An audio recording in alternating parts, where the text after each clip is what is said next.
So hello my dear friends, welcome back to another lecture जिसमें हम पढ़ेंगे Charles law.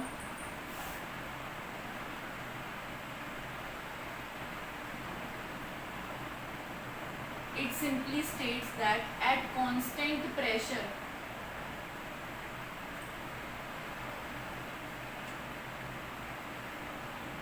Ratio of V by T, the ratio of V and T remains constant. That means V by T is equal to constant. That implies V1 by T1 is equal to V2 by T2. Right?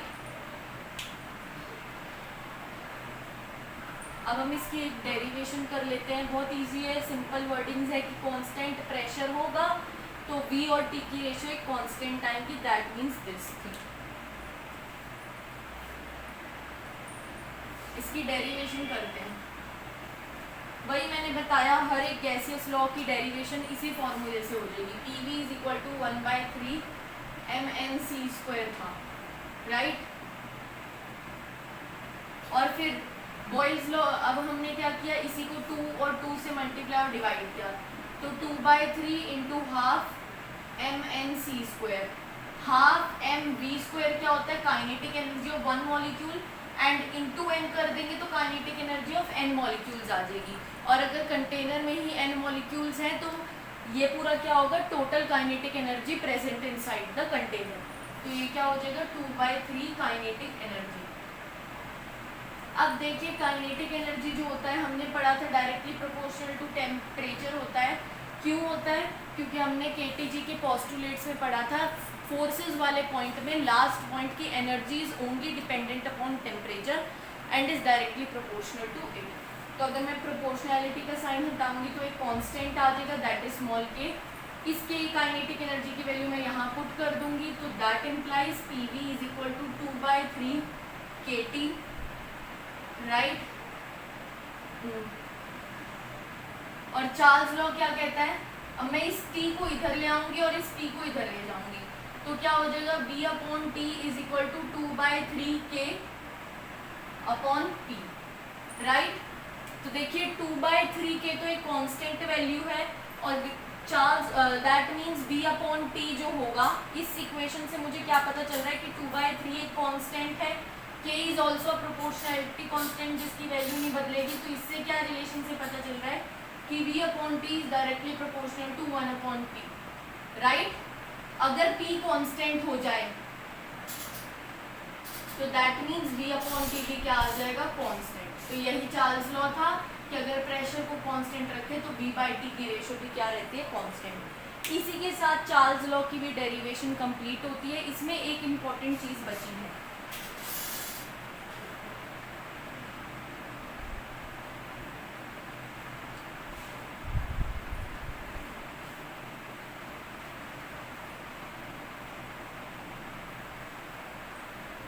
Charles law तो obviously Charles ने दिया था, but इस law को थोड़ा सा further explain किया था गे-लुसैक ने भी। हालांकि गे-लुसैक का लॉ अलग था, बट उसने कंट्रीब्यूशन इसमें दिया था। वो कंट्रीब्यूशन क्या था, वो मैं एग्जैक्ट वर्डिंग लिखवा देती हूँ। वो ये था कि he found the exact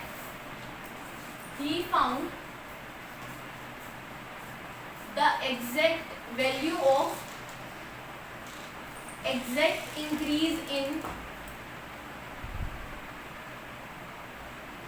in volume for every 1 degree increase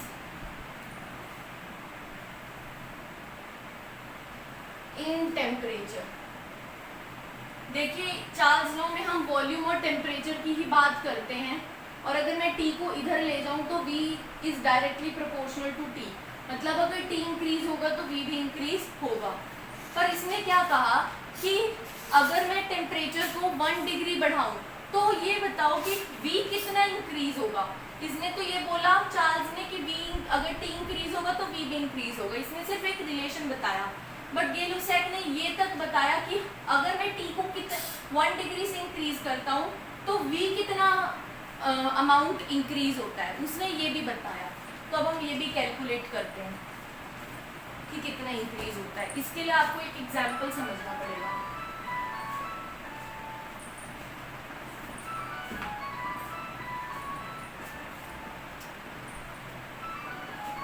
वो एग्जाम्पल ये है कि मान लीजिए मेरे पास 30 रुपीज में मैंने 30 बैलून्स खरीदे हैं। 30 रुपीज में मैंने 30 बैलून्स खरीदे हैं और मुझे दुकानदार ये कहता है कि आप अगर मुझे 1-1 रुपया देती जाएंगी तो मैं बैलून्स में 1/5 का इंक्रीज करता जाऊंगा ऑफ इट्स इनिशियल वैल्यू।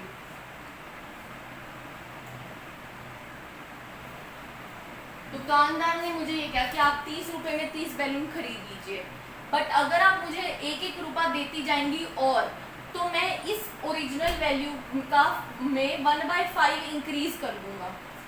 कहने का मतलब ये है कि अगर मैं इसको 1 रुपया और दे दूं, यानी कि इसको टोटल 31 रुपए दूं, तो ये मुझे 30 बैलून्स तो देगा ही प्लस 30/5, क्योंकि वो 1/5 का इंक्रीज कर रहा है।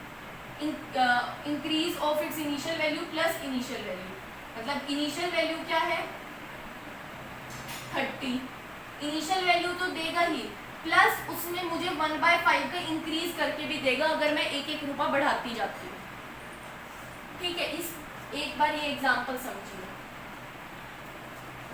अब मान लीजिए मैंने एक और रुपया बढ़ा दिया, तो मैंने इसको 32 रुपीज दिए, तो कह रहा है मैं इनिशियल वैल्यू तो अब इस वाले के लिए इनिशियल वैल्यू ये रहेगी कि ये हो जाएगी। इस वाले के लिए मैंने क्या बोला, वो 1/5 और इंक्रीज करेगा प्लस प्रीवियस वैल्यू लिख लीजिए, यहाँ पे भी देगा मुझे अगर मैं 1 रुपये इंक्रीज करूंगी। इसका मतलब ये है इस वाले के लिए प्रीवियस वैल्यू क्या थी 30, फिर उसने क्या कर दिया 1/5 का इंक्रीज करके दे दिया। अब 32 रुपीज के लिए प्रीवियस वैल्यू कौन सी है, 31 वाली की 30 वाली, 31 वाली, तो वो मुझे इतने बैलून्स तो देगा ही प्लस मुझे 1/5 का इंक्रीज भी करके देगा इन ओरिजिनल वैल्यू। देखिए यहाँ थोड़ा समझ आना मुश्किल हो जाता है। 1/5 का इंक्रीज मुझे ओरिजिनल वैल्यू में करके देगा। ओरिजिनल वैल्यू क्या है 30 बैलून्स देना, तो 1/5 ऑफ 30 तो देगा ही मुझे इंक्रीज करके प्लस प्रीवियस वैल्यू। दोबारा से समझते हैं इसे। मान लीजिए मेरे पास 30 रुपीज हैं और उसमें मैं 30 बैलून्स खरीद पा रही हूँ। दुकानदार ने मुझे एक ऑफर दी कि ये जो 30 बैलून्स है इसको आप मानो initial value.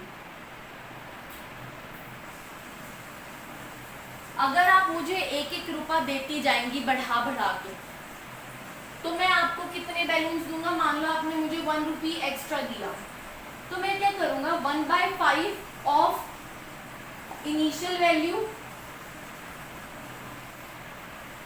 Plus previous value दूंगा आपको। इतने नंबर ऑफ मैं बैलून्स आपको दे दूंगा अगर आप मुझे 1 रुपीज इंक्रीज करके देती रहेंगी। मान लीजिए मैंने उसकी बात मान ली और मैंने क्या दिया, चलो भाई मैं आपको 1 रुपीज इंक्रीज करके दे रही हूँ, मैंने आपको 31 रुपए दिए। तो मैंने क्या बोला, वो मुझे प्रीवियस वैल्यू क्या थी 30 बैलून्स देने की। मतलब इस 31 रुपीज के लिए, मतलब जो भी हम निकाल रहे हैं उसके लिए उससे पिछले वाले को देखना है। पिछले वाले बैलून की नंबर कितना है 30, तो ये मैंने प्रीवियस वैल्यू लिख दी प्लस क्या करना है 1/5 of initial value. 1/5 of initial value भी यही है तो 30, तो वो मुझे 31 रुपीज में इतने नंबर ऑफ बैलून्स देगा। मैंने कहा आप मुझे, मैं आपको और 1 रुपया दे रही हूँ, मतलब मैंने आपको टोटल 32 रुपीज दिए, अब आप मुझे कितने बैलून्स दोगे। तो वो कह रहे भैया आप यही फॉर्मूला लगाओ ना, मैं आपको कितने बैलून्स दूंगा प्रीवियस वैल्यू 32 के लिए ये होगी कि इससे जस्ट प्रीवियस वाली ये होगी। प्रीवियस वैल्यू का मतलब है इससे जस्ट पिछली वाली वैल्यू, तो इससे जस्ट पिछली वाली वैल्यू क्या है 30 प्लस 1/5 ऑफ 30। ये एग्जैक्ट मैंने लिख दिया यहाँ। वो कह रहे प्रीवियस वैल्यू दूंगा plus 1/5 of initial value plus 1/5 of initial value कितनी आपको 32 रुपीज़ में इतने बैलून्स दूंगा। मान लीजिए मैंने उसको कहा भाई मुझे एक और रुपया बढ़ा दो, मतलब मुझे 33 रुपये दे दो। तो वो कह रहा है, मैंने पूछा अब आप कितने दोगे, वो कह रहे हैं दोबारा से, अरे भाई इसमें पुट करके देखो आप, मतलब मैं आपको प्रीवियस वैल्यू दूंगा। अब इस 33 के लिए प्रीवियस वैल्यू 32 वाली होगी, 32 वाली ये वैल्यू, मतलब मैंने इसको दोबारा से एज इट इज लिख दिया। और फिर कह रहा है आपने प्रीवियस वैल्यू लिख दी, अब आप क्या करो 1/5 ऑफ इनिशियल वैल्यू इसमें ऐड कर दो, मतलब 1/5 इनिशियल वैल्यू क्या है 30। मैंने देखा यार मैं बार बार 1/5 इंटू 30 1/5 इंटू 30 लिखे जा रही हूँ, है ना। अब आप एक बात बताइए, 2 + 2 4, 2 + 2 + 2 6, 2 + 2 + 2 + 2 8। तो क्या मैं इसको सीधा ये नहीं लिख सकती 2 × 2, 2 × 3, 2 × 4। ये तो बड़ी बेसिक सी बात हो गई। मतलब 2 कितनी बार आया 2 टाइम्स, 2 कितनी बार आया 3 टाइम्स, 2 कितनी बार आया 4 टाइम्स, यही तो हुआ। तो मैं इसको जैसे 1/5 इंटू 30 को बार बार लिख रही हूँ, इससे बढ़िया मैं क्या लिखूँ 30 प्लस में 1/5 ऑफ 30 कितनी बार आ रहा है 2 बार, तो इसको क्या लिख दूँ 2 × 1/5 ऑफ 30, जैसे मैंने ये किया। अब मैंने देखा इस वाले में 1/5 इंटू 30 कितनी बार आ रहा है 3 बार, तो इसको मैं कैसे लिख दूंगी पूरे को 30, ये वाला 30 यहाँ लिखा, प्लस में 3 बार आ रहा है तो 3 × 1/5 ऑफ 30। क्या इतनी बात समझ आई। तो मैं क्या लिख रही हूँ, तो मतलब मेरी आंसर कैसे आ रहा है। और अब आप मुझे ये बताइए, मतलब मैंने अगर मुझे अब मुझे बोल रहा है कि मान लो आपने मुझे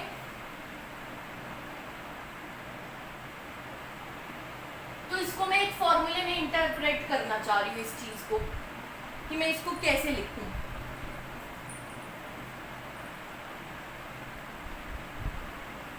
तो इसको फॉर्मूले में कैसे डाल सकती हूँ, इस वाली चीज को 30 क्या थी इनिशियल वैल्यू, तो यानी कि इनिशियल वैल्यू में मुझे क्या ऐड करना है 3। अच्छा 3 क्या है, मुझे 33 रुपीज में मुझे 3 से मल्टीप्लाई करना पड़ रहा है।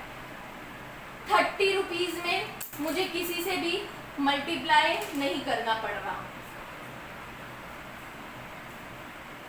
31 रुपीज में मुझे एक बार ये लिखनी पड़ रही है, 32 रुपीज में मुझे 2 से मल्टीप्लाई करना है, 33 रुपीज में मुझे 3 से मल्टीप्लाई करना है। तो आप मुझे ये बताइए, क्या ये जो 3 है क्या मैं उसी टर्म से नहीं मल्टीप्लाई कर रही जो डिफरेंस है। मतलब मान लीजिए 32 में से 30 गए, कितना आया 2, मतलब मैंने 32 रुपीज काउंट करने के लिए मैंने किससे ही मल्टीप्लाई किया था 2। Similarly final rupees minus initial rupees, 33 में से 30 गए 3, तो 33 की वैल्यू काउंट करते वक्त मैंने किससे ही मल्टीप्लाई किया 3। तो इट मीन्स मैं फाइनल रुपीज में से इनिशियल रुपीज को क्या कर रही हूँ मल्टीप्लाई, किससे 1/5 इंटू 30 से। क्या ये क्लियर है। मैंने क्या लिखा इनिशियल वैल्यू फिर प्लस साइन फिर प्लस साइन। ये 3 कहाँ से आया 33 में से 30 को सब्ट्रैक्ट कर दो 3 आ जाएगा, 32 में से 30 को सब्ट्रैक्ट करो 2 आएगा, तभी मैंने यहाँ पे 2 से मल्टीप्लाई किया। 31 में से 30 को सब्ट्रैक्ट करो 1 आएगा, तभी यहाँ पे मैंने इसको 1 से लिख दो, ना लिखो एक ही बात है। तो इतना आई होप सो क्लियर है। अब आपको समझ आएगा कि गे लुसेक ने कहा क्या था। उसने कहा था कि for every 1 degree increase in temperature value of volume increases by 1/273 times of its original value। अब आप ये 1/273 को प्रीवियस एग्जाम्पल के 1/5 से कंपेयर करके याद करना कि उसमें मैंने क्या कहा था, 1/5 का इंक्रीज। यहाँ कितने टाइम्स का इंक्रीज दे रखा है, 1/273। वहां पे ओरिजिनल वैल्यू क्या थी, ऑफ इट्स वैल्यू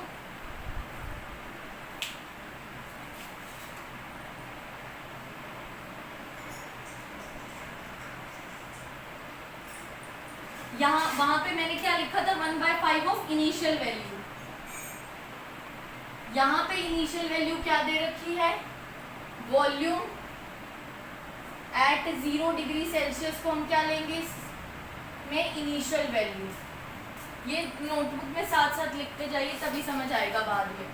तो हर एक 1 डिग्री इंक्रीज इन टेम्परेचर की वजह से value of volume increases by 1/273 times of its value at 0 degree Celsius. मान लीजिए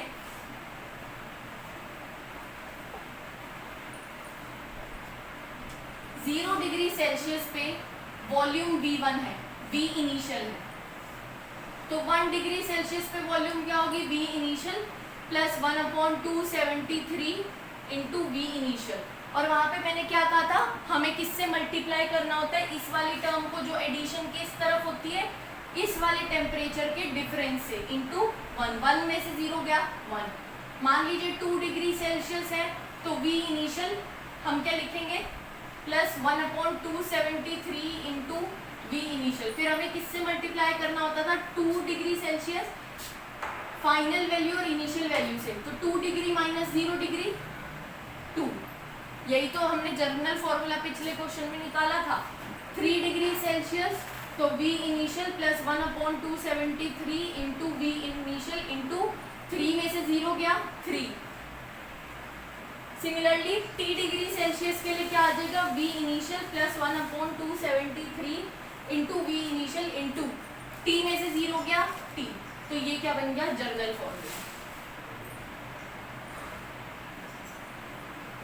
अब देखिए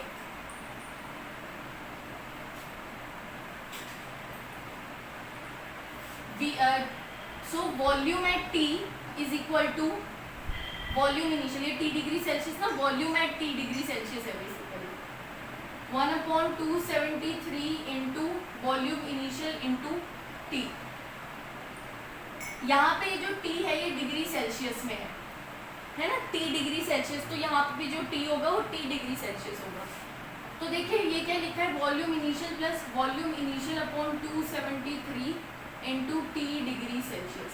मैं वॉल्यूम इनिशियल को कॉमन लूँ अगर, तो ये क्या आ गया, 1/273 into T degree Celsius, right. क्या मुझे ये पता है कि kelvin is equal to 273 plus degree Celsius.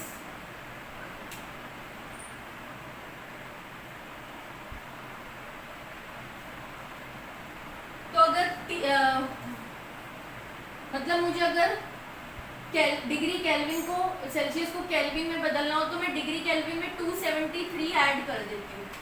तो अगर मुझे इस T डिग्री सेंटीग्रेड को T केल्विन में बदलना है तो मैं क्या करूँगी, V initial 1 plus 273 plus T upon 273।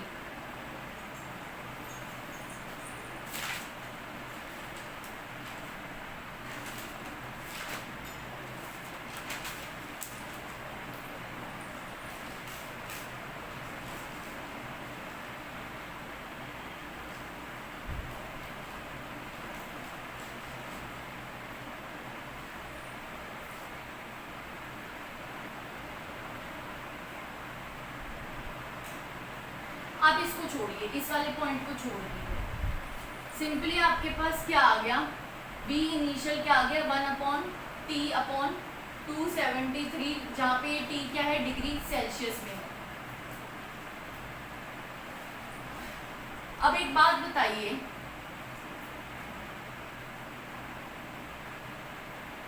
अगर मैंने कहा यहाँ पे इस फॉर्मूला में T की वैल्यू -273 डिग्री है, तो T की वैल्यू यहाँ पुट करना क्या आ जाएगा, V इनिशियल 1 प्लस -273 अपॉन 273 क्या आएगा? ये 1 1 प्लस माइनस 1 1 माइनस 1 0। तो volume at T degree Celsius मतलब वॉल्यूम एट -273 डिग्री सेल्सियस, क्योंकि यहाँ पे मैंने T क्या लिया ये।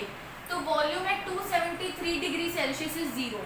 अगर कोई चीज एग्जिस्ट करती है तो वो वॉल्यूम स्पेस तो ऑक्यूपाई करेगी, और अगर जो कोई चीज एग्जिस्ट ही नहीं करती तो वो स्पेस ऑक्यूपाई नहीं करेगी। वॉल्यूम 0 आने का मतलब है वो चीज एग्जिस्ट ही नहीं करती। इट मीन्स -273 डिग्री सेल्सियस पे गैस एग्जिस्ट ही नहीं करती, क्योंकि ये सारे फॉर्मूलेज हम गैसियस लॉज में पढ़ रहे हैं।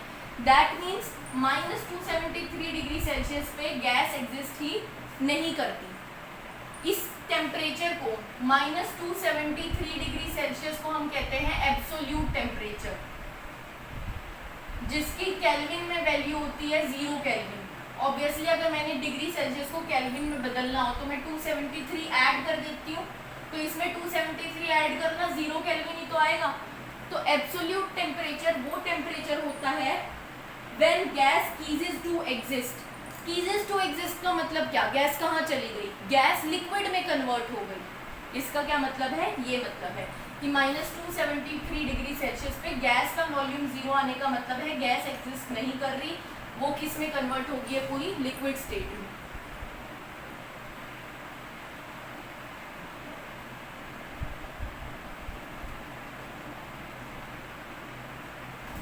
अच्छा, आपको एक चीज और बताते हैं।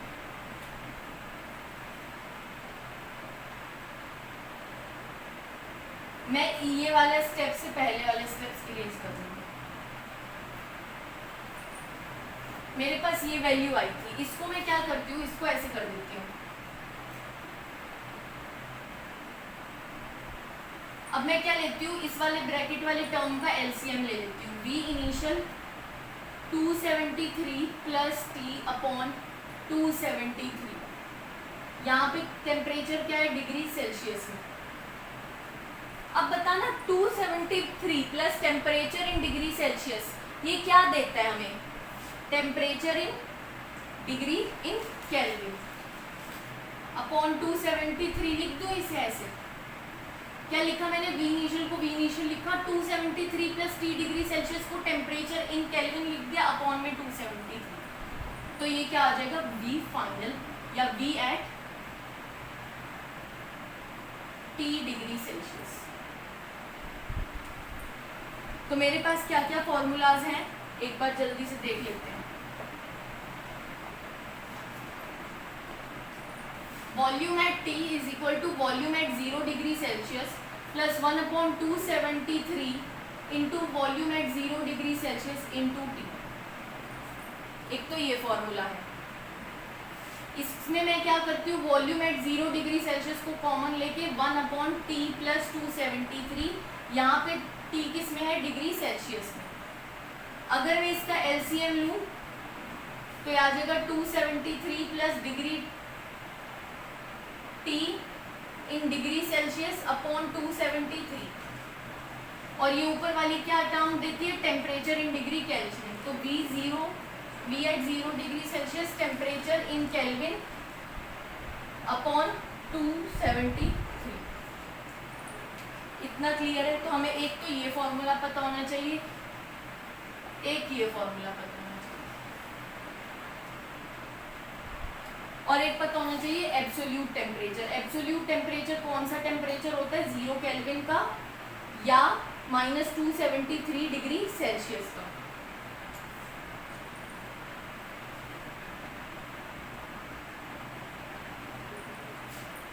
एक टर्म आती है एब्सोल्यूट स्केल, जिसको आप केल्विन स्केल भी कहते हो। इट मीन्स ये एक ऐसा सा स्केल होता है जिसपे यहाँ पे -273 डिग्री सेल्सियस से शुरू होता है। इस वाली तरफ तो डिग्री सेल्सियस में रीडिंग होती है, यहाँ पे 0 केल्विन, 1 केल्विन, 2 केल्विन, और ऊपर वाली तरफ केल्विन में रीडिंग होती है। तो ये दिखाता है कि 0 kelvin is equal to 273 degree Celsius, -273। तो इस वाले स्केल को हम कहते हैं एब्सोल्यूट स्केल या फिर kelvin scale. With this we come to the end of the law named as Charles law. इसमें गay-lussac का भी बहुत बड़ा कंट्रीब्यूशन था. So thank you. अब अगला लॉ हम नेक्स्ट वीडियो में करेंगे. Thank you.